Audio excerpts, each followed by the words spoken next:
Comunidad universitaria, muy buenos días. A nombre de la Universidad de Guadalajara, del Centro Universitario de Ciencias Económico-Administrativas, del Departamento de Mercadotecnia y Negocios Internacionales, sean todos ustedes bienvenidos a este webinar titulado Impacto del COVID-19 en la cadena de suministro minario. Me permito nombrar a las distinguidas personalidades que nos acompañan. Agradecemos al maestro Alejandro Miranda Torres, empresario. También nos acompaña el maestro Héctor Serna Gómez, investigador senior, Universidad de Manizales. Agradecemos de igual forma al maestro Manuel Ortiz Barrera, profesor investigador CUSEA. Y como moderador de este evento, nos acompaña el maestro Francisco Borbolla Elizondo, profesor del CUSEA. De igual manera, les anunciamos que posteriormente podrán consultar en www.webinars.cusea.de.mx los seminarios llevados a cabo y próximos a emitirse. Ahora, dejo en el uso de la voz al maestro Francisco Borbolla Elizondo. Muy bien, muy buenos días a todos. Empezando con los personas que van a hablar, el maestro Alejandro Miranda. Quisiera hablar algo de él. Él es empresario, CEO, socio accionista de la empresa SIE, Agentes Aduanales. Es autor de libros sobre liderazgo, un bestseller de Amazon Internacional. Es coach, es conferencista sobre temas de liderazgo, principios de éxito, consultor interamericano por el Banco Interamericano de Desarrollo, catedrático de la materia de logística internacional y gestión de la operación aduanera.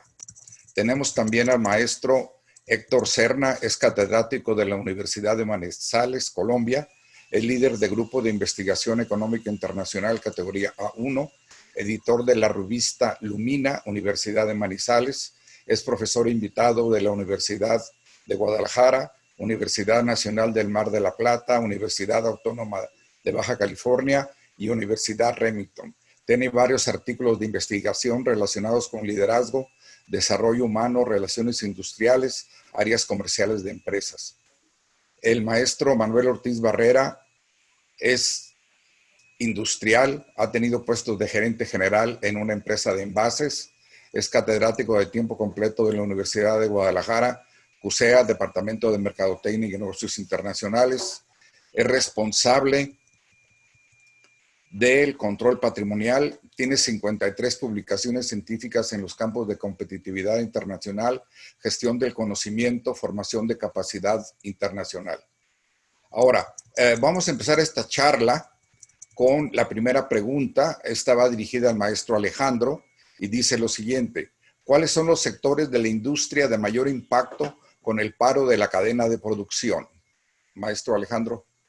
Muchas gracias, maestro Borbolla. Antes que nada, agradecer a la universidad y al CUSEA por esta oportunidad y comentar que ciertamente esta pandemia ha generado disrupciones en las cadenas de producción de las empresas, y esto es debido a que hay afectación tanto en demanda como en la venta, y muchas empresas se están quedando sin flujo de efectivo a la vez que están luchando en el día a día para subsistir.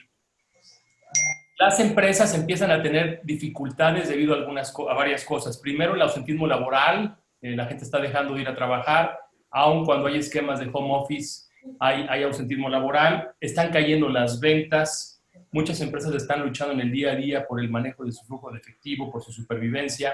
Hay un incremento notable en los inventarios de las empresas y hay un efecto látigo, es decir, hay demanda desorbitada de productos ante la escasez, que crea un efecto artificial en los distintos eslabones de la cadena.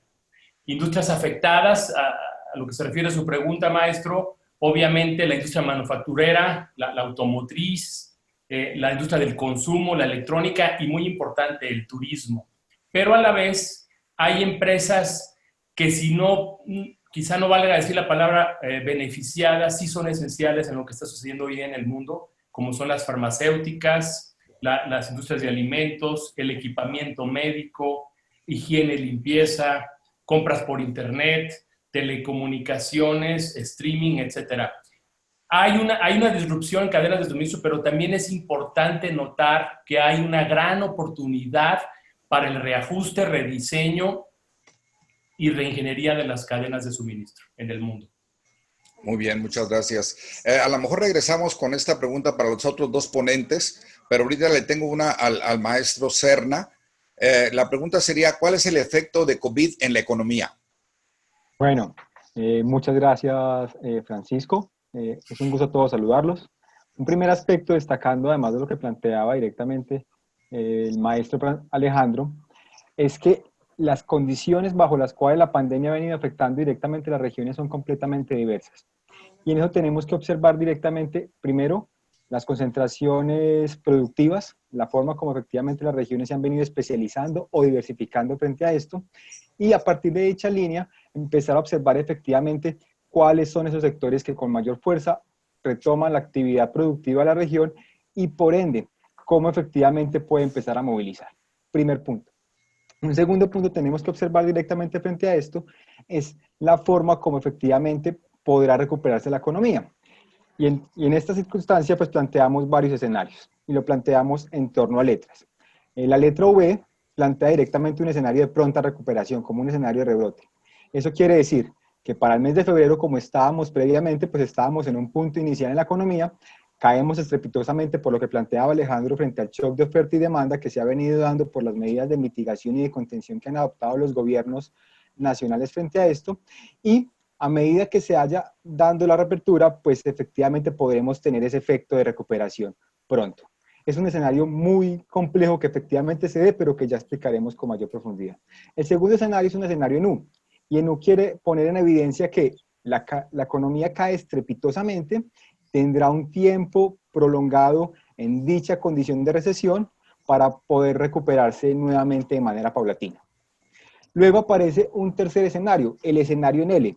Este es el escenario más nocivo para las economías regionales y tiene que ver con esa caída estrepitosa en la economía, pero que permanecerá directamente un largo tiempo de recesión. Ese largo tiempo de recesión puede pasar de 3, 4 o 5 años, dependiendo bajo la forma como efectivamente las economías tengan capacidad de resiliencia. Y el cuarto escenario puede ser el escenario más probable, y es un escenario en W.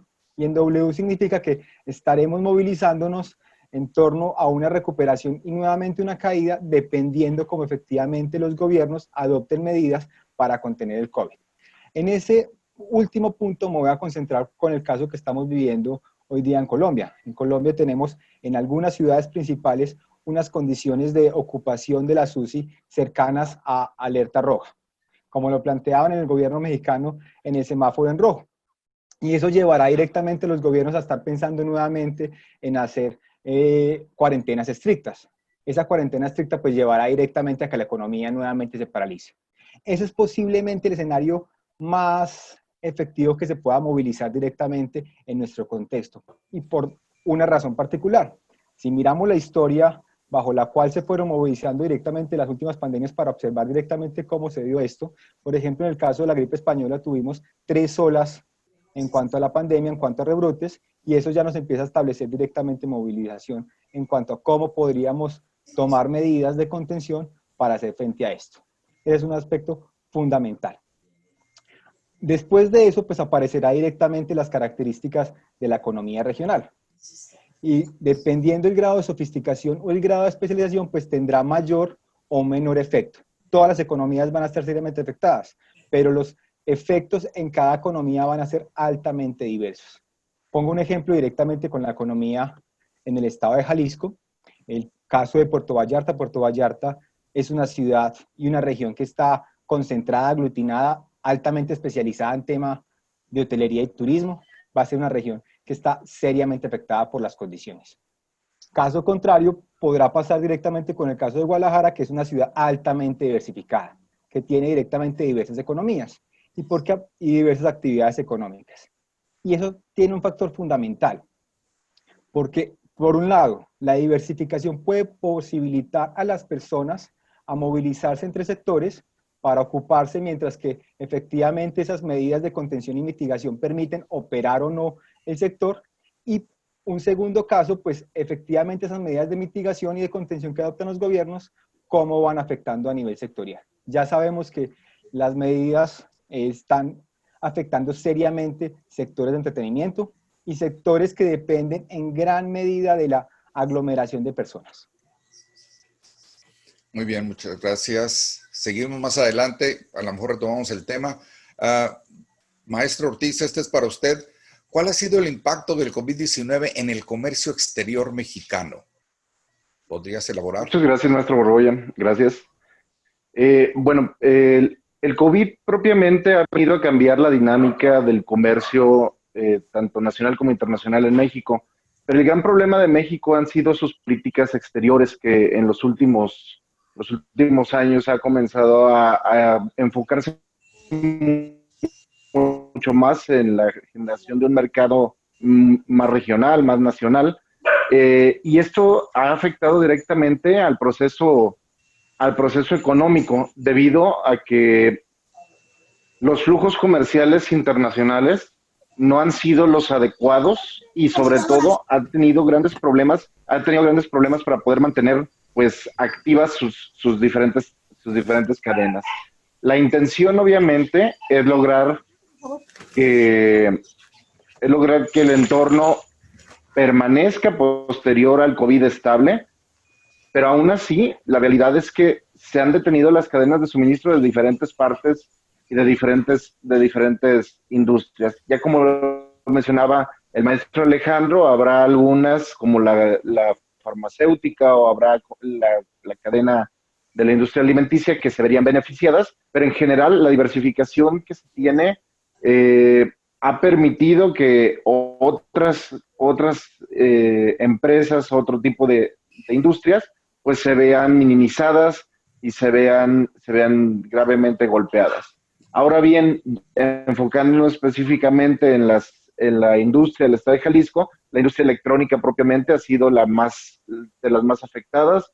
Se ha decrecido su tamaño de producción, se ha decrecido en volumen, y bueno, pues esto ha generado una contracción en la economía y en el comercio exterior mexicano. ¿Qué es lo que sigue? Se le está apostando obviamente al aprovechamiento del TEMEC para poder realizar una reactivación concreta del entorno en México, pero la realidad es que vienen escenarios muy complicados a futuro debido a que la crisis del COVID no necesariamente va a ser una crisis corta, sino que es una crisis a largo plazo que se tiene que ir poco a poco mitigando con producción, y que de alguna manera las contracciones del propio mercado pues van a hacer que esto pueda llegar a cambiar en algún momento, pero que no se vea propiamente pues un escenario fijo para una generalidad, sino para una especificidad de instituciones. Muy bien, muchas gracias. Maestro Alejandro, ¿cómo afecta la pandemia en la cadena de suministro? ¿Podrías elaborar, por favor? Sí, maestro Borboya.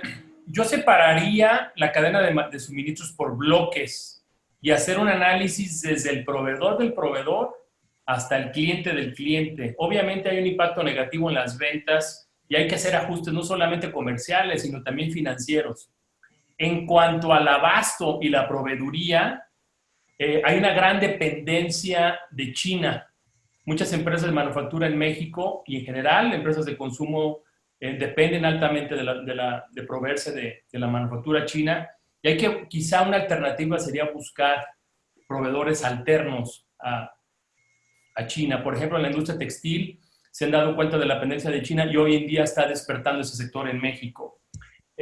A nivel de abasto también habría que fomentar las integraciones verticales para reducir la dependencia de este tipo y hacer un análisis de cuáles son nuestros insumos y proveedores críticos para mejorar la relación y no depender tanto de ellos. A nivel manufactura, quizá una buena alternativa sería centralizar operaciones, la transformación digital, la robotización, buscar crear una cadena de suministro flexible, adaptable y, como lo dijo creo el maestro Serna, resiliente.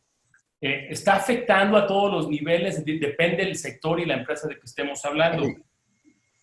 También hay una afectación en inventarios, en almacenes, pero yo recalcaría lo que es el bottom line de las empresas, que es, además del análisis de la del flujo de bienes, hay que hacer un análisis del flujo de información y del flujo financiero de las empresas, que esto también es cadena de suministro. La comunicación con el cliente, la reducción de gastos, proyectos de inversión, focalizar la producción a lo mejor en los productos estrella, en aquello que es más rentable, y ser muy cauteloso con las estrategias que teníamos planeadas a lo mejor como empresa antes del COVID-19.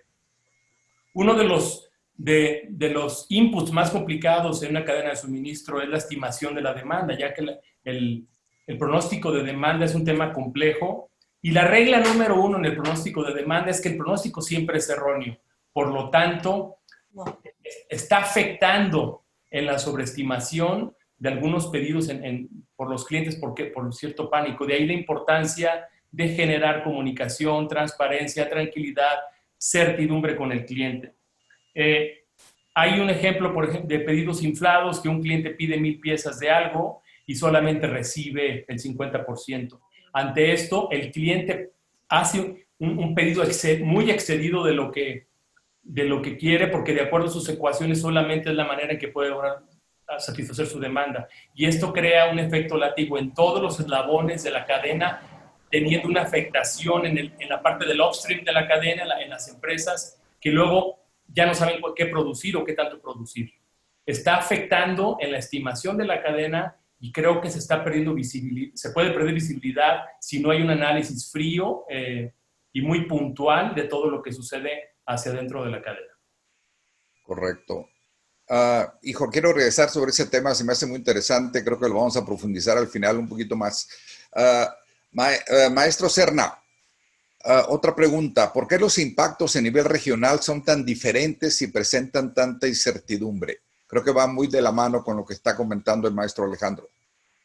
Sí, va muy de la mano lo que está planteando el maestro Alejandro y el maestro Manuel. Y acá aparece un factor clave, y es el tema de la capacidad de sofisticación de las regiones o el desarrollo de la economía urbana a nivel de cada región. Entonces podemos encontrar, por ejemplo, regiones altamente sofisticadas y diversificadas, como puede ser el caso de Guadalajara, o regiones un poco más rezagadas, como puede ser directamente aquellos municipios que están en el norte de Jalisco. Igual pasa en cualquier lugar del mundo a nivel, si lo podemos ver a nivel de estado o a nivel de país.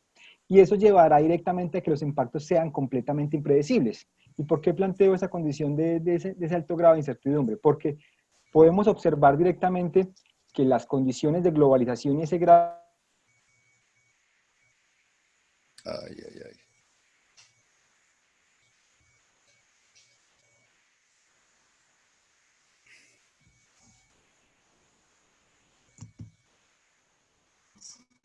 Se bloqueó. No sé por qué.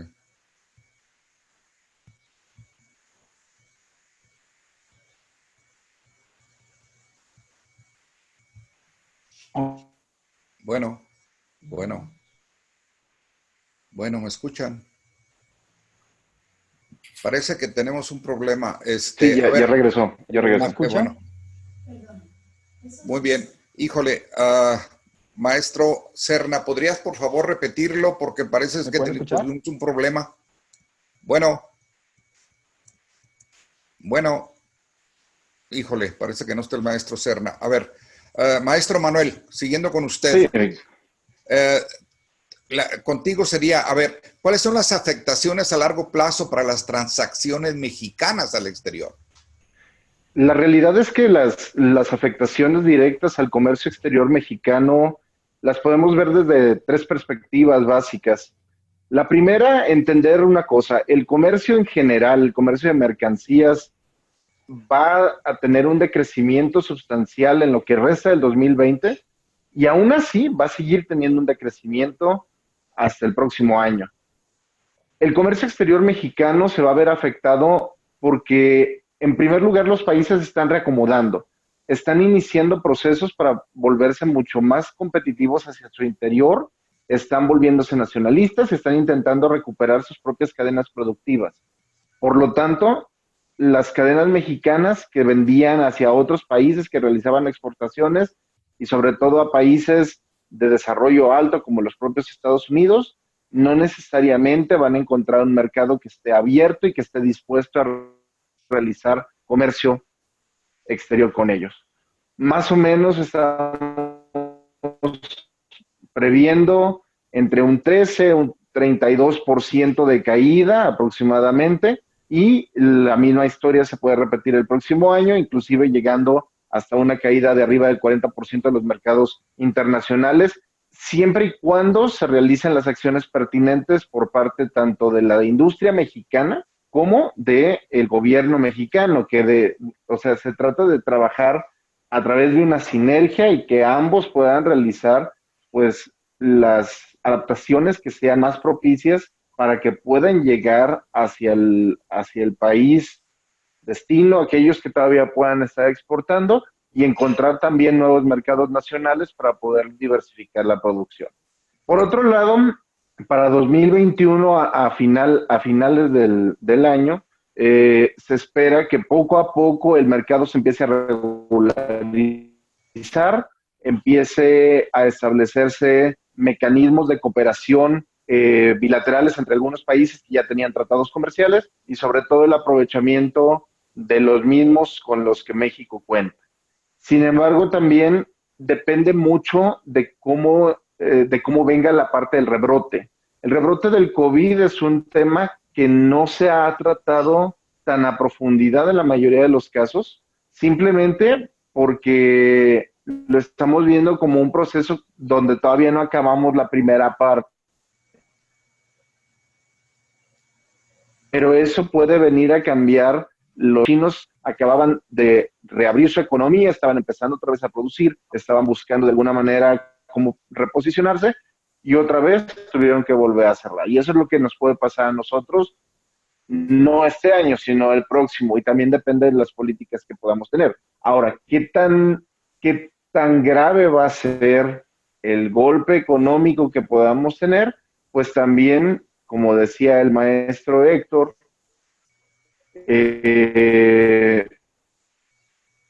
dependerá mucho de encontrar nuevos mercados y generar nichos que sean apropiados para sus productos y servicios. Y sobre todo, la última parte, habrá que determinar qué tan complejas son las cadenas de valor que puedes generar después de la crisis del COVID, cuyo valor sea mucho más útil, por así decirlo, para los nuevos mercados, porque hay que entender una cosa: los consumidores, tanto nacionales como internacionales, cambiaron su perspectiva y entendieron que existen otras cosas que el mercado puede ofrecer. Y es ahí donde hay un nicho de oportunidad para la mayoría de las industrias.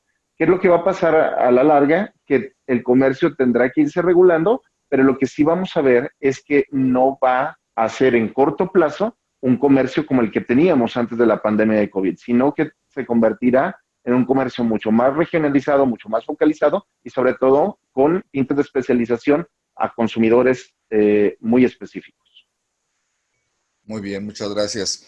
Regresando contigo, Alejandro, a ver, algo que tocaste al final de tu plática y sigues ahorita con lo que te voy a preguntar. Dice, ¿en qué se deben los administradores de la cadena de suministro en esta época de pandemia? ¿Cuál es tu opinión ahorita? ¿En qué aspectos deben enfocarse los administradores? ¿Esa es la pregunta? Sí. Fíjese, maestro, que es una oportunidad es una buena pregunta, porque es una gran oportunidad para los supply chain managers o aquellos que gestionan una cadena de suministro, porque esto requiere de una gran capacidad para liderar, para tener visión y para anticiparse a los problemas, así como tener una capacidad de respuesta pronta. Lo primero que deben revisar es hacer ajustes. Desde mi perspectiva, es hacer ajustes, mejorar el diagnóstico de riesgos y priorizar áreas críticas de nuestra cadena de suministro. Diseñar planes de gestión de riesgos es algo muy puntual que yo recomiendo, algo que nos permita en nuestras cadenas reabastecer el abasto, la manufactura y la distribución, mejorarlas e implementar nuevas medidas. También recomiendo el uso de aspectos digitales modelos predictivos a más corto plazo, no horizontes más largos, para que nos deje tener visibilidad en cuanto a las necesidades del cliente para nuestra empresa. Modelos de gestión que permitan la toma de decisiones mucho más ágiles, que sea más dinámica o no tan burocratizada algunas cadenas, mejorar la comunicación con el cliente, mejorar nuestro Customer Relationship Management, Claro. sobre todo hacer una administración de recursos muy puntual de la empresa. Creo que estas son las grandes tareas de los administradores de cadenas de suministro, que son grandes retos, pero también ofrece grandes oportunidades. De acuerdo, muchas gracias. Sí, sobre todo el CRM va a cambiar su forma de ver los negocios hoy en día. Yo creo que los socios a largo plazo son los que van a hacer negocios. ¿Están de acuerdo? Necesitamos, híjole, yo le llamo una hermandad cliente-proveedor. ¿Ok? Muy bien. A ver, maestro Serna, ¿me escucha? Perfectamente. ¿Me escuchan? Perfecto. Ah, ya te vi. Ok. A ver, volviendo a esta pregunta, a ver, ¿qué aspectos deben tenerse en cuenta para comprender el impacto de la pandemia en el mundo? Del trabajo y cuál es su impacto. Ok, primera condición, digamos que es un factor clave para destacar, es que el mundo del trabajo tiene diferentes matices, tienen altos grados de segmentación, segmentación por las características ocupacionales, segmentación por las condiciones geográficas, porque cada región presenta diversificación o especialización de actividades productivas, características demográficas que llevan directamente a esos altos grados de matices que presenta el mundo del trabajo. Bajo esa línea aparecen unos factores que son centrales para empezar a comprender cómo efectivamente puede impactar. Y el primer aspecto, que es un factor de alto grado de resiliencia para hacer frente a la pandemia, tiene que ver con el trabajo remoto. No llamarlo teletrabajo, porque teletrabajo es una condición mucho más avanzada. Todavía no hemos logrado movilizarnos a teletrabajo, pero sí hemos logrado movilizarnos a trabajo remoto. Hemos ya empezado a trabajar fuera de nuestro lugar empresarial, fuera de nuestro lugar laboral, pero existen altas limitaciones. Por ejemplo, un estudio realizado en Estados Unidos planteaba que solo el 25% de las personas ocupadas en Estados Unidos tendrían la posibilidad de desarrollar trabajo remoto. Algunos estudios que se han hecho para América Latina frente al tema de la pandemia plantean, por ejemplo, para el caso de Colombia, el 15 a 18%, y en algunos otros casos cercanos al 22 o 23%, como en el caso de Uruguay. Eso ya plantea una seria limitación para efectivamente hacer resiliente la actividad laboral frente a las condiciones asociadas a la pandemia. Pero aparece un factor clave también para destacar allí, y es las condiciones de penetración de TI en nuestro contexto regional, no solo Colombia, no solo México, sino en toda América Latina. Cuando empezamos a observar datos frente a esto, pues observamos que existe una gran limitación para que las personas puedan hacer trabajo remoto, bien sea de sus hogares porque no tienen acceso a internet, o porque no tienen computador, o porque no tienen algún dispositivo que les permita directamente hacer la conexión. Punto 1, el tema del trabajo remoto, que en esto los gobiernos tienen que hacer un esfuerzo enorme. Creo que es una condición estratégica empezar a movilizar el tema de penetración a internet en todos los territorios periféricos o territorios alejados que efectivamente los gobiernos han tenido seriamente olvidados, y los territorios que están altamente interconectados. Y punto 2, empezar a generar estrategias a nivel organizacional que permitan movilizar el trabajo remoto. Segundo aspecto que empieza a generar un fuerte impacto tiene que ver con la actividad económica. Y en la actividad económica, digamos que podemos destacar 4 grandes grupos de actividades económicas. El primer grupo es el grupo que continúa desarrollando las actividades durante todo el tiempo asociado a las condiciones de cuarentena estricta establecida por los gobiernos, pero que por la necesidad urgente y manifiesta de continuar operando, pues continuaron directamente desarrollando su actividad. En este grupo se encuentran actividades como administración pública, se encuentran actividades como servicios de salud y se encuentran actividades como agricultura. Esas son 3 grandes grupos de actividades que han tenido impactos, como todas las actividades y como todos los ámbitos sociales y económicos que se puedan observar en torno a la pandemia, pero han sido menos afectados porque continuaron su operación. Aparece un segundo grupo, que es un grupo que no tenía la posibilidad directamente por las condiciones establecidas a nivel gubernamental para desarrollar la actividad, no tenían directamente el permiso establecido a nivel gubernamental, pero lograron adaptarse fácilmente directamente a acciones asociadas al teletrabajo. Entonces, acá podemos ya ver un segundo grupo que creó resiliencia por todo el tema de las TI. Un tercer grupo es aquel grupo de actividades que no han logrado adaptarse a todo el tema de trabajo remoto, pero que posiblemente lo puedan hacer con ayuda del gobierno y con una inversión específica frente al campo.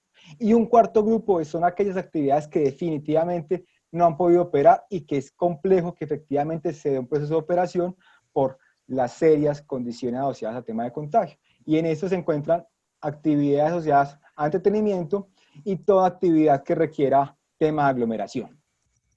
Y ahí aparecen encadenamientos cercanos. Por ejemplo, uno hablaba directamente con empresarios del sector de salones de belleza y peluquerías. Y lo primero que le comentaban es, tenemos situación compleja, pudimos reabrir, pero el nivel de consumo frente a nuestros servicios ha disminuido de manera drástica porque ya no hay eventos sociales. Entonces, ya una situación directamente de aglomeración puede que no afecte de manera plena el sector como en este caso, pero sí de manera indirecta porque es un servicio o una condición que está directamente asociada a la actividad social de por sí.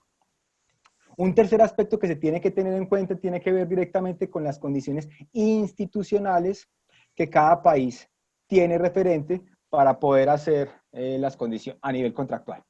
Y en esto entonces observamos una matiz muy grande.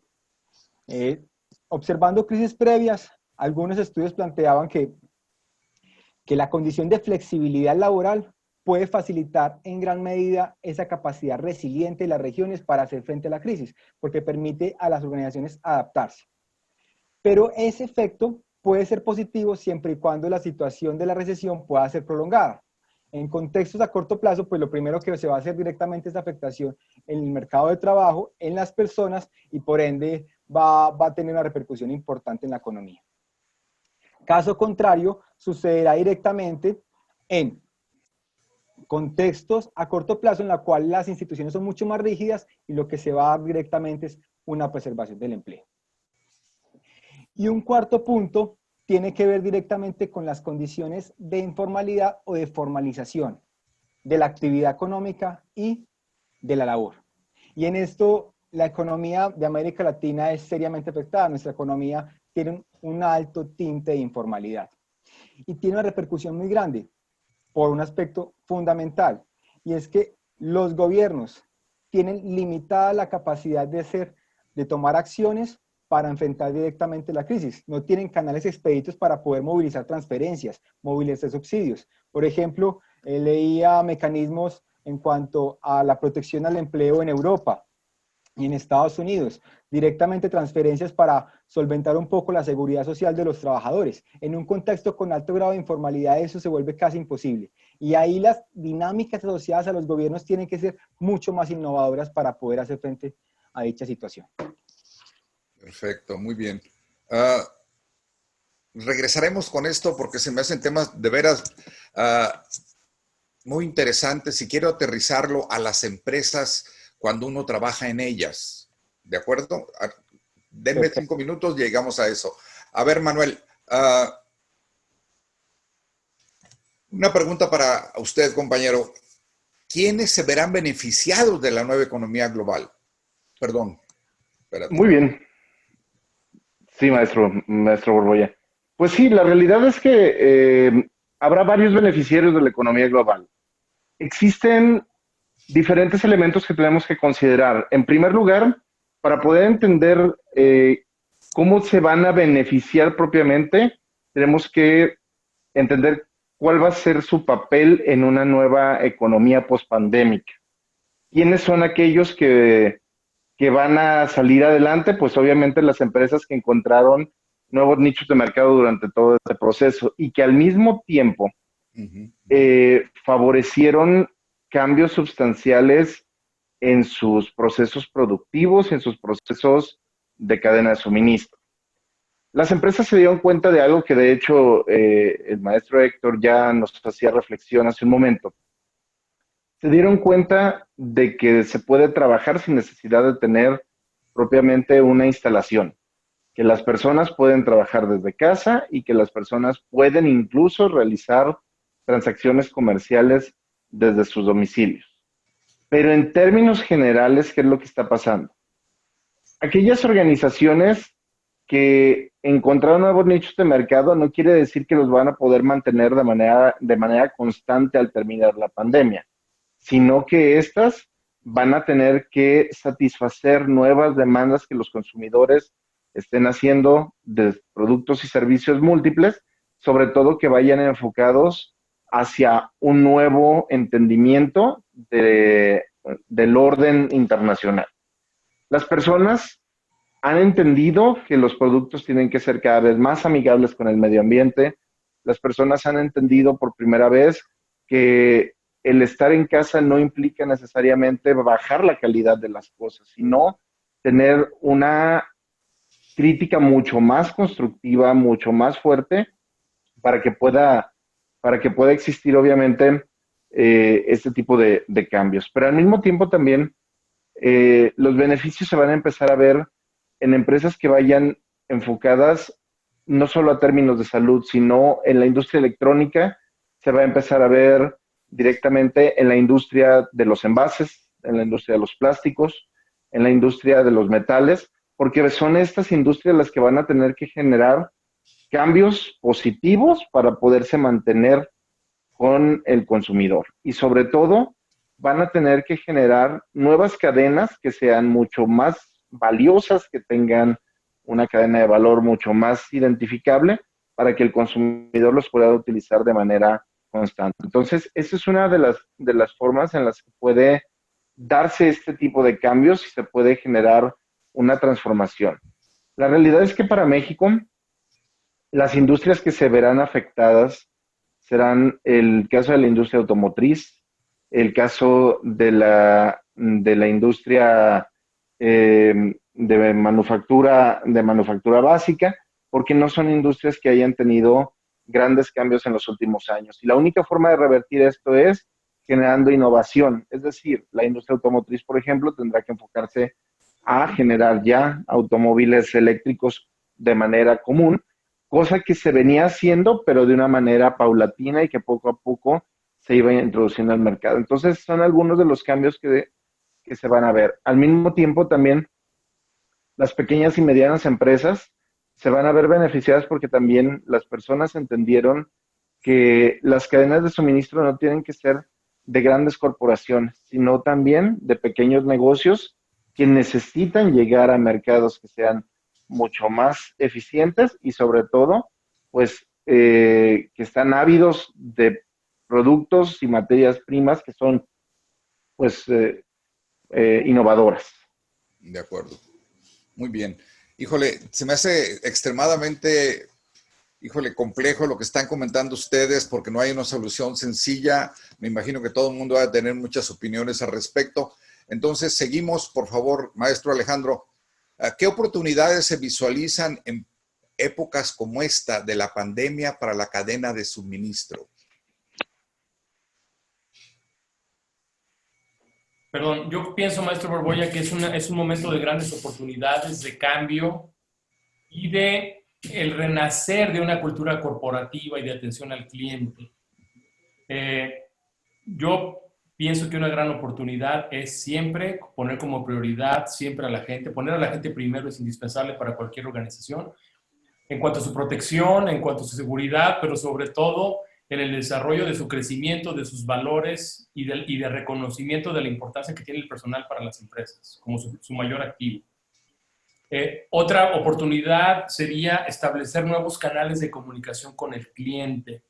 Antes de la pandemia ya veíamos una tendencia de algunas empresas, sobre todo en la industria del retail, donde muchas empresas estaban yendo a la bancarrota por no ajustarse a estos nuevos tiempos y por permanecer en un formato de negocio quizá oxidado, en el que están imperando las nuevas tecnologías de la información, las aplicaciones y el desarrollo de tecnologías informáticas.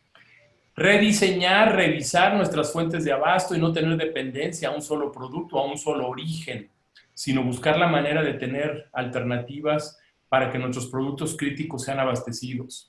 También un rediseño en la producción y en la manera en que estamos haciendo manufactura en cuanto a las oportunidades que hay para crear nuevos productos. Asegurar y mejorar el flujo no solo de productos, sino de información, de comunicación con el cliente y de dinero. Entender que también la cadena de suministro es un tema de dinero, el flujo de efectivo, y hay que hacer cambios para el rediseño del mismo. Muchas empresas están creando aplicaciones móviles, nuevas tendencias digitales para estar presentes en el mercado y atender las necesidades puntuales del cliente de hoy en día. Empresas que, por ejemplo, están ajustándose al servicio a domicilio cuando antes no lo tenían y buscar atender esas necesidades puntuales del cliente, anticipándose o creando las propias necesidades de estos clientes. Yo pienso que es importante que las cadenas de suministro sean adaptables, flexibles, plásticas, innovadoras y ajustarse a los nuevos modelos de negocio que el mundo por la pandemia está requiriendo. Evaluar los modelos de negocio existentes, revalorarlos y ver cómo podemos llegar de mejor manera al consumidor final. Y por último, no menos importante, dentro de las cadenas de suministro de las empresas, mejorar y pulir esa comunicación interna entre los diferentes departamentos en finanzas, comercial, ventas, customer service, etcétera, para poder ajustarnos a estos nuevos tiempos. Yo pienso que este es un gran momento de oportunidad, de reflexión para reajustar aquello que a lo mejor en el día a día no vemos por la operación diaria. Pero es importante este momento de pausa para hacer los cambios que haya que hacer en beneficio del cliente y de la propia corporación. Muy bien, excelente, muchas gracias. A ver, maestro Serna, ¿qué estrategias deben adoptarse para generar resiliencia económica? Ok. Lo primero, para hablar de resiliencia, tiene que ver directamente con esa capacidad de recuperación de la economía, esa fortaleza que puede tener nuestras regiones para poder hacer frente a la crisis que hoy día estamos viviendo y que es una crisis completamente inédita. Y puede ser la mayor crisis en la historia. Por ejemplo, observando datos de desempleo de Estados Unidos, observábamos que es la tasa de desempleo más alta en 60 años y es la segunda más alta desde 1928. Eso ya pone referente una situación en la cual estamos observando. Y en este punto me voy a concentrar en tres aspectos que se vuelven centrales. El primero tiene que ver directamente con la capacidad que existe a nivel regional dentro de su sistema de salud. Es un factor fundamental. Y acá hemos observado un aspecto que nos ha puesto en evidencia y que lo ha destacado mucho la pandemia, es ese alto grado de inequidad y esa heterogeneidad que existe entre regiones. Observamos regiones completamente olvidadas que no tienen ni siquiera una cama UCI para poder hacer frente a esta situación. Y ahí es un factor fundamental para poder hacer frente directamente a la pandemia. Sistemas de salud mucho más sofisticados, mucho más apoyados por la tecnología, fortalecidos directamente bajo todas las condiciones necesarias para hacer frente, pues permitirá directamente que la economía pueda recuperarse de una manera mucho más temprana, disminuir las medidas estrictas que se han tomado para el tema de mitigación y contención y generar un proceso de reapertura plausible y necesario que hoy día estamos viviendo. Un segundo punto que se torna fundamental tiene que ver con las condiciones asociadas a la ciudadanía. Y en eso tiene que ver directamente con las normas sociales que como sociedad nosotros tenemos instituidos. Se vuelve fundamental. El tema de la cultura ciudadana, el desarrollo del autocuidado, que nos permita efectivamente dar confianza a las personas que podemos actuar, que podemos movilizarnos en cualquier contexto sin tener un alto riesgo de contagio. Es decir, volver a esa nueva normalidad como se ha llamado en algunos casos. Una situación previa, pero con un alto nivel de autocuidado. Y para lograr esto, pues tenemos que hacer un profundo respeto por nuestras normas sociales. Tenemos que incentivar mucho esto desde los sistemas de educación. Un tercer aspecto tiene que ver con las condiciones asociadas a la penetración de TI. Se vuelve fundamental. Y en esto hemos observado actividades empresariales que han logrado hacer frente a la pandemia es porque lograron tener unas condiciones de TI, una infraestructura de TI adecuada para poder trabajar de manera remota y para poder hacer frente a las exigencias del consumidor y las exigencias del negocio. Y esto es un tercer punto que es fundamental, porque en América Latina también observamos que es una situación altamente compleja. Por ejemplo, en el caso de Colombia, de acuerdo a algunos datos de nuestro Departamento de Estadística Nacional, observábamos que solo el 10% de la actividad empresarial había tenido alguna posibilidad o había realizado alguna posibilidad de trabajo remoto. Sí, teníamos un 90% antes de la pandemia que no se había enfrentado directamente a desarrollar actividades de manera remota, a empezar a movilizar teletrabajo, y que esto los movilizó hacia una virtualización forzada, sin tener las capacidades necesarias. Y aquí es donde tenemos que entrar con fuerza, no solo el sector gubernamental, sino toda la sociedad en general, para empezar directamente a fortalecernos en torno a capacidades asociadas a TI. Y cuando empezamos a observar solo el teletrabajo, empezamos a observar condiciones mucho más profundas. Por ejemplo, el uso de TI para todo el tema de comercio electrónico, para pago de proveedores o relación con proveedores. Empezamos a observar directamente serias limitaciones. Solo el 30% tenía posibilidad directamente o había realizado alguna transacción a nivel de comercio electrónico, a nivel de empresarios de nuestro país. Y eso no es un escenario muy lejano para todo el contexto latinoamericano. Entonces, para que efectivamente nuestras regiones sean resilientes, tenemos que situarnos en 3 aspectos: condición de penetración de TI, sofisticación del sistema de salud, que es una condición que debe ser una reivindicación a nivel gubernamental. Ha sido un sector completamente olvidado por nuestros gobiernos. Y el tercer aspecto que se me olvidaba tiene que ver con, se me pasó ese tercer punto. Pero bueno, y aparece un cuarto punto adicional que tiene que ver directamente con las posibilidades y la oportunidad que tenemos hoy día en nuestras regiones de formalizar las actividades. Tenemos unas actividades con altos niveles de informalidad, pero este puede ser el punto de entrada para poder generar mecanismos de formalización de la actividad económica. De acuerdo, gracias. Como les digo, siento que son temas que, híjole, podemos platicar horas con esto. A ver, maestro Manuel, ¿cómo afectará a el control de la cadena de valor el hacer home office? Muy bien, maestro Borboya. Bueno, como lo han venido comentando el maestro Miranda y el maestro Héctor, la realidad es que las compañías se dieron cuenta de algo que es muy interesante. El valor del home office había sido desestimado por muchos durante muchísimo tiempo porque se consideraba que no había productividad. Pero tras la pandemia nos pudimos dar cuenta en general que el uso de estas herramientas, el uso de las tecnologías de la información, vienen a ampliarnos obviamente el panorama y a reducir los costos, que es lo que muchas de las empresas han buscado una y otra vez. Pero esa pregunta que usted me hace es bastante buena. ¿Cómo lo va a afectar? Pues la realidad es que tenemos que empezar a confiar más en nuestros sistemas informáticos. Claro. Los sistemas informáticos fueron creados y diseñados para poder hacer que la cadena de suministro se autorregule y sobre todo pueda ser monitoreada de manera permanente 24/7 sin necesidad de personal humano. Pero lo habíamos dejado de lado porque simplemente muchas empresas o muchas industrias entendían que aun cuando los sistemas eran muy buenos, que estaban trabajando de manera eficiente, había ciertos niveles de análisis que solamente una persona podía realizar. Tras los procesos de la pandemia, nos hemos dado cuenta de que los cambios tienen que enfocarse hacia un proceso de automatización directo de las industrias y de la generación de controles de cadena de suministro mucho más claros con tecnologías de la información. La cadena de valor, por lo tanto, se va a ver beneficiada porque el consumidor va a tener la oportunidad de tener el producto en cuestión en términos de horas en su domicilio en algunos casos o en el lugar donde lo necesite, mientras que la empresa podrá tener el control directo de los costos y de inventario.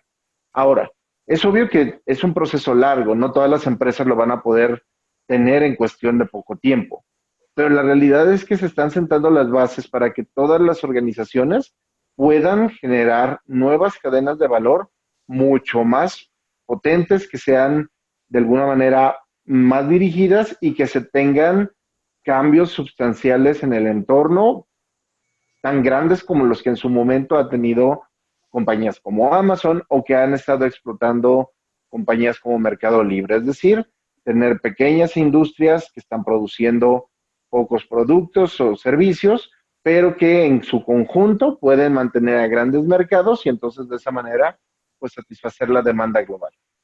De acuerdo. Muy bien. A ver, una pregunta, siento que sería para los tres. El maestro Alejandro tocó el tema de CRM, ¿ok? Y yo siento que es un paradigma que ya tiene mucho tiempo establecido. ¿Cómo ven ustedes? Me gustaría su opinión. ¿Qué tenemos que hacer para que el CRM cambie? Que ya no sea la misma metodología de la venta en sí, de cómo vamos a atacar al mercado, cómo vamos a llegar en este tiempo de cambio, ¿ok? Para lograr asentar y tener y ser innovadores dentro de nuestra industria. ¿Quién se anima? Maestro Alejandro. Sí, gracias, maestro. El CRM es importantísimo primero porque si bien es cierto la satisfacción del cliente y la atención al cliente es un concepto muy romántico quizá, Sí. la situación actual nos está invitando a eficientar nuestra comunicación con el cliente, a ser conscientes de la importancia de atenderlo y de adelantarnos a sus propias necesidades. Claro.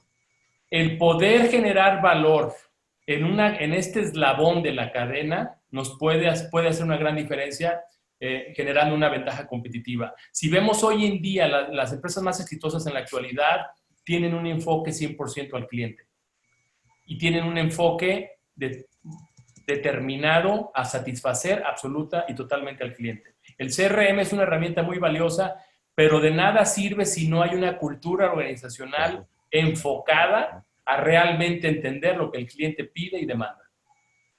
De acuerdo. Quiero sumar un aspecto adicional a lo que plantea Alejandro, y es que el CRM se va a volver una herramienta fundamental para las organizaciones, siempre lo ha sido, pero en el contexto de pandemia mucho más, y tiene que ver porque los consumidores hoy día no tienen confianza. Es decir, nuestra expectativa ha cambiado completamente, hemos modificado las condiciones de consumo directamente por las condiciones que estamos viviendo por pandemia, y esto nos va a llevar directamente a que las organizaciones hagan uso mucho más fino de esta información, que logren identificar esos cambios abruptos que se están tomando a nivel de consumo para poder movilizar directamente y tomar estrategias efectivas que permitan dar la perdurabilidad de las organizaciones. De acuerdo, muy bien. A ver, una persona del auditorio comenta algo de Michael Porter. Es un sistema que ya tiene bastantes años. ¿Y cómo ven ustedes cómo nos va a afectar ahora el cambio de la productividad dentro de las empresas? Ahora con este sistema nuevo que va a entrar, no sé cómo llamarle porque no tengo o no lo identifico. ¿Cómo podrían ustedes decirme cómo vamos a afectar a los modelos que ya existen y que creemos que son los que imperan en el mercado? Bueno, el modelo de Michael Porter es un modelo que se planteó en su momento para medir la ventaja competitiva del Estado. Pero hoy en día la ventaja competitiva viene desde otra perspectiva. No estamos buscando una competitividad generalizada. Estamos buscando entender cuáles son los factores competitivos que hacen realmente a cada una de las industrias únicas. Entonces, posterior a la pandemia, ¿qué es lo que se va a esperar específicamente de este modelo y de muchos otros modelos existentes en la economía tradicional, por así llamarlo, o prepandémica le podríamos llamar? Sí. Los modelos económicos estaban generados para medir solamente el beneficio o el crecimiento de las propias industrias en función de sus costos y en función de sus gastos. Y tras estos cambios, tenemos que empezarlo a ver en primer lugar en función de los beneficios que le da al propio consumidor, en función del nivel de mercado que están dispuestos a abarcar y sobre todo del posicionamiento que pueden tener tanto sus activos intangibles como aquellos activos que generan valor al interior de la empresa, como es el propio conocimiento. La realidad es que el modelo de Porter viene a ser rebasado totalmente después de la pandemia, pero no quiere decir que quede al 100% obsoleto, sino que se tiene que agregar o aglutinar otro tipo de mediciones que sean mucho más eficientes y que vayan enfocadas a cuestiones más renovables. Ya no necesitamos producción donde la calidad sea nuestro valor único. Necesitamos producción donde el conocimiento transferido y la forma en la que este es utilizado para generar nuevos productos y servicios pueda ser lo que brinde nuevas ventajas competitivas hacia las empresas y por lo tanto generar industrias mucho más potentes que tengan transformaciones sostenibles y que se conviertan en parte del proceso de lo que llamaríamos la industria 4.0, ¿de acuerdo? Claro. Una industria más enfocada a la tecnología, una industria más enfocada a lo intangible, pero sobre todo una industria que es más sostenible a largo plazo. Claro, muy bien. ¿Alguien más quiere comentar algo? Sí, yo brevemente, maestro, voy a hacer ver que la ventaja competitiva precisamente se refiere a eso, una manera de diferenciarte, pero yo creo que el gran reto es mantenerse siendo únicos y cómo agregar valor en cada uno de los procesos. A mí me encanta decir que hay que especializarse en especializarse. Es decir, las empresas tienen que enfocarse en aquello que hacen, que es su fortaleza, y a lo mejor delegar o externalizar eso que no hacen tan bien a terceros. La manera de mantenerte único es siendo consciente de lo que el cliente te pide y satisfacerlo puntualmente. Tener una gran capacidad para reacción y sobre todo tener un enfoque corporativo hacia el cliente. De acuerdo, muy bien. Ahora, lo que comento es tratar nosotros, yo creo que ya estamos casi concluyendo, nos quedan pocos minutos. ¿Alguien quiere terminar diciendo algo de cómo vemos el futuro de la cadena de valor dentro de nuestras empresas mexicanas? ¿Cómo tenemos que ayudarlos para que puedan entrar en mercados nuevos? ¿Cómo tenemos que hacer que ellos sean ante todo innovadores en sus áreas? Aquí ya no hablo de industria, sino de la empresa. Estoy hablando de macro a micro. ¿Qué me podrían comentar? Primer aspecto que creo que se torna un desafío para el proceso de recuperación de toda la actividad económica tiene que ver con la confianza. Es un factor fundamental. Entonces, cualquier medida económica que se venga a operar directamente en este contexto sin la confianza suficiente por parte de nosotros como agentes, pues no va a lograr directamente un proceso de recuperación. Y ese es un punto fundamental. Para poderlo lograr tenemos que empezar a movilizar un sistema de salud robusto, que dé confianza a la ciudadanía que puede otra vez retornar a una nueva normalidad. Ese es el punto central. Sin confianza, por más medidas económicas que empecemos a movilizar, no lograremos absolutamente nada. Hemos observado algunos gobiernos que han bajado, por ejemplo, tasas de interés, políticas económicas bajándolas a los puntos mínimos, pero eso sin confianza no lo logra efectiva desarrollar. Y eso ya lo vimos en una crisis previa, en la crisis de 2008. El Banco Central Europeo y el Banco Central de Estados Unidos bajaron las tasas al mínimo y el proceso de recuperación fue muy lento porque los agentes no tenían confianza. Y para lograr confianza en esta crisis tenemos que movilizarla directamente desde los sistemas de salud. Muy bien. Acá tengo otra pregunta de uno de los participantes. Dice, al atender los procesos automatizados, ¿qué hacer con el factor humano? Teóricamente sí tendemos a la automatización, pero ¿qué va a pasar con el factor humano? ¿Quién la puede responder? Bien. No, adelante. No, dale, Manuel. Adelante. Gracias. Bueno, creo que es un punto interesante. ¿Qué va a pasar con las personas posterior a que se automaticen los procesos? El cambio principal es generar gente que esté especializada en cosas que las máquinas todavía no puedan realizar. Pero el problema de esto es aquellos que estaban especializados en cosas que las máquinas hoy van a realizar, ¿dónde van a quedar? Pues se tiene que buscar cómo primeramente generar esa transición de manera paulatina en las industrias que sean sensibles hacia ello. Pero en segundo lugar, el factor humano se va a convertir en el soporte de la máquina, es decir, van a convertirse en aquellos que puedan estar coadyuvando y ayudando a mejorar los procesos que las computadoras, que la tecnología de la información no pueda realizar bajo ciertas condiciones o que de alguna manera se vea imposibilitado porque existen momentos de crisis o de cambio interno.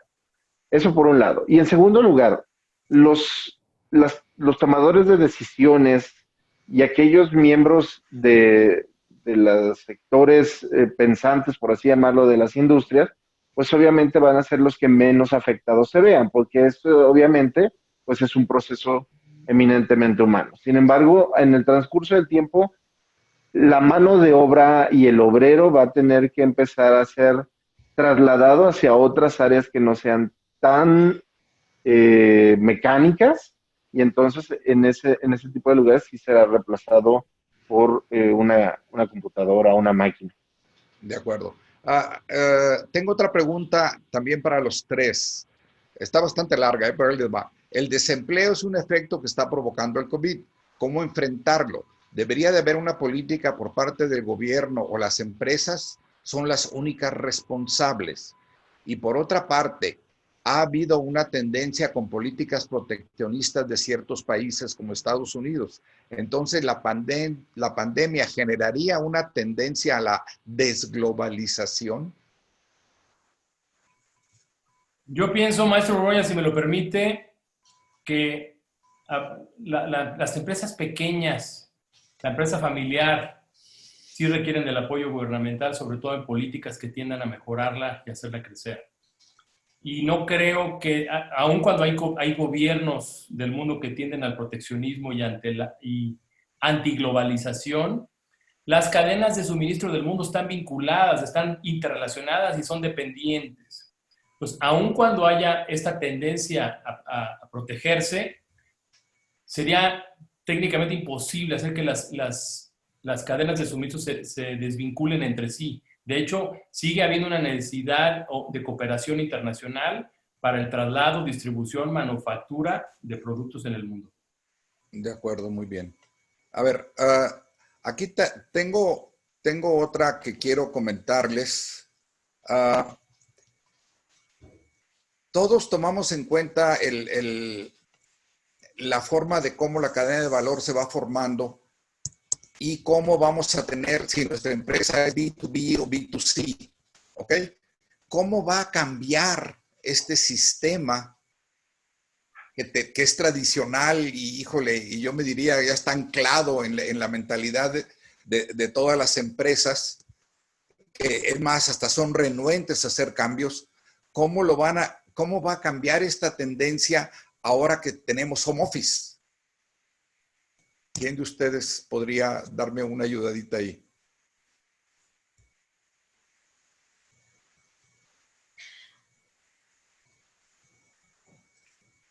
Yo creo, maestro, que la tendencia de las globales están cambiando y es menester tomar la importancia a los cambios, y cada empresa debe de asegurarse cómo cambiar su relación con su cliente, sea business to business o business to customer. Sí. La adaptación, flexibilidad debe de ser imperante en las nuevas tendencias de las empresas que quieran y tiendan a sobrevivir. Enfocarse en lo que viene y dejar afuera esas estructuras robustas y pesadas para adaptarse a una manera más flexible de hacer negocios. Claro. Ok. A ver, considerando el mercado como tal, no la industria, ahora sí nos vamos a ir de micro a macro. ¿Cómo ven ustedes cómo va a resultar en México, que es la parte que más nos compete? ¿Cómo vamos a ver la respuesta de este mercado interno a la situación global? Sí hablamos de industrias de maquila, hablamos de industrias de transformación, hablamos de industrias de servicio, hablamos de industrias de, ¿cómo se llama? De entretenimiento. ¿Cómo vemos nosotros cuál es la tendencia en cuanto a, híjole, me diría yo, cómo las empresas van a reaccionar ante este mercado? Porque hablamos muy bien, estamos hablando de industria, estamos hablando de mercado, estamos hablando de gobiernos, pero la industria en sí, ¿cómo reaccionaría ante estos mercados? Yo veo una situación sumamente compleja que tiene que ver frente al tema asociado a la industria, tiene que ver directamente con la demanda. La demanda se ha modificado totalmente por la pandemia, ¿sí? El consumidor es un consumidor que en este momento está temeroso no desea hacer gastos, desea directamente tener su dinero esperando que pueda pasar por los altos niveles de incertidumbre. Y sumado a esto, sus características de consumo se han modificado plenamente. El consumo se está movilizando mucho más para condiciones de necesidades básicas, pero también mucho hacia productos de aseo, productos de salubridad, debido a las condiciones actuales de la pandemia. Entonces, esto va a llevar que muchos de los bienes suntuarios que se producen, pues van a tener una repercusión muy compleja a nivel de esta industria. Segundo aspecto tiene que ver con todo el tema de entretenimiento. Veo que es una industria que se va a adaptar completamente y que en algunos casos están dando mucha línea para movilizarse a todo el tema de TI. Se está fortaleciendo mucho más la penetración de TI bajo todo el tema asociado a entretenimiento. Puede ser directamente una de las salidas, pero es un aspecto que todavía estamos en total incertidumbre. Sí, claro. Que no sabemos cómo efectivamente se pueda generar repercusión a corto y mediano plazo, pero dependerá en gran medida directamente de la forma como recuperemos la confianza del consumidor.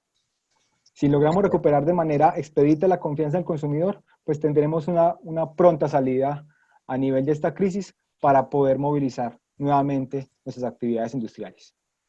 Muy bien. Oigan, pues no me da otra más que darles un buen y fuerte aplauso a los tres. Muchas gracias. Tengo aquí una nota de Alberto Suástegui que dice tema para muchas horas. Es cierto, lamentablemente estamos limitados. No quiero más que darles las gracias a nuestros ponentes y que tengan un bonito día. Muchas gracias. Muchas gracias. Muchas gracias por la invitación. Muchas gracias a todos. Que la pasen muy bien. Okay.